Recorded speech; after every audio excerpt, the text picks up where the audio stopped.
Have you ever seen these weird little sand mounds and wondered what lives inside? If you've ever seen an ant farm, you know how cool it is to watch them build intricate tunnel systems underground. Well, I recently discovered an animal that does something very similar, but underwater. The ghost shrimp. So, I decided to build my own version of an ant farm. But instead of ants, it's for a colony of ghost shrimp. In this video, I am going to show you how I built this setup from scratch and observed them create an entire underground city. First, I needed to get the shrimp. I tried buying them online, but all I could find were the white, freshwater kind, which wasn't what I was looking for. After some research, I stumbled upon a video of a guy collecting ghost shrimp for fishing bait. He was using a special pump to suck them out of the sand in a marshy bay area. That was my clue. I bought a similar pump, got myself a kayak, and paddled out to a marsh I found on a map. When I got to a shallow canal, I spotted them small sand mounds with little holes in the middle. This was the sign that ghost shrimp were living right underneath. The pump works by creating suction, pulling the shrimp and a bunch of mud and water right out of their burrows. It wasn't as easy as it sounds. The shrimp leave trails when you pump them out, but the current kept washing away the evidence, making it hard to tell if I'd actually caught anything. Sadly, one of the shrimp didn't make it through the process, which I kind of expected. Since I was already out on the water, I brought a fishing rod and managed to catch a few fish too. After a bit of work, I successfully collected about 6 healthy ghost shrimp. With my new crew secured, I headed home to start building their new home. The tank design needed to be like an ant farm, thin and narrow, so I could actually see the tunnels they dig. I glued a sheet of glass along the back to create a viewing window into their world. While the glue was drying, I went back to the same canal to collect mud and water. This was crucial because the natural substrate is full of detritus fish waste, decaying plants, and all sorts of organic goodies, which is what these shrimp eat. I let the mud dry for a day, then packed it tightly into the back section of the tank. It ended up being about 3 inches deep,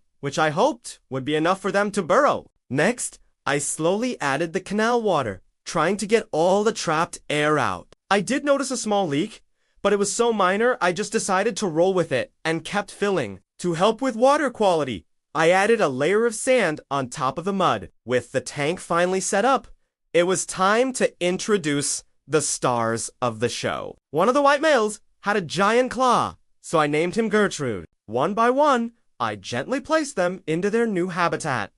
Almost instantly, their digging instincts kicked in. They used their little pincers to move sand and carve out tunnels. Sometimes they'd just stop, looking completely exhausted, before starting up again with a burst of energy. That first inch of compacted substrate was the toughest for them, but once they broke through, building tunnels became much easier. After about a week, the tunnel system really started to show along the glass. Keep in mind, what we're seeing is just a fraction of the whole network. Most of it extends deeper into the tank where we can't see. One of the biggest shrimp built a massive burrow and was constantly pushing sediment up to the surface, creating those signature sand mounds. And then I discovered something amazing. One of the shrimp was pregnant. I even managed to capture a fascinating behavior on camera. The shrimp sealed the entrance to its burrow with its tail, creating a private chamber. From another angle, you could see it fanning its fins to circulate water through the tunnel. This brings in fresh oxygen and food while flushing out waste, keeping the burrow clean. They're constantly maintaining their homes, building multiple entrances, and widening certain areas so they can turn around eggs. Another incredible thing I saw was how they cleaned their eggs, carefully brushing off any debris to keep them healthy. These ghost shrimp are true tunnel perfectionists. They're always remodeling, moving sediment around with surprising ease, and constantly reshaping their underground world. One morning, I found 2 shrimp had managed to escape the tank. One was much bigger and seemed to be acting aggressively toward the smaller one. That's how I learned these guys can be pretty territorial. To try and broker some peace, I fed them tiny piece of tuna. After they ate, I put them back in the tank.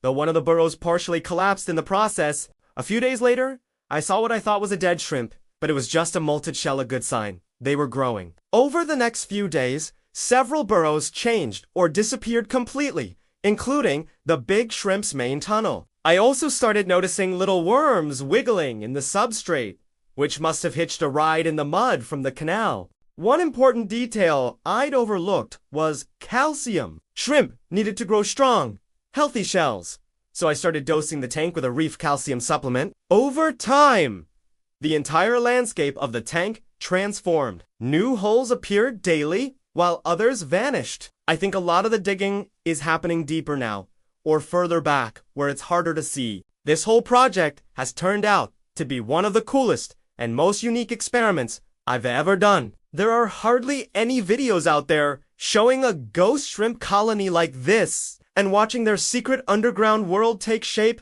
has been absolutely fascinating. If you enjoyed watching this, I have a ton of other cool projects just like it over on my channel. Be sure to check them out. Thanks for watching!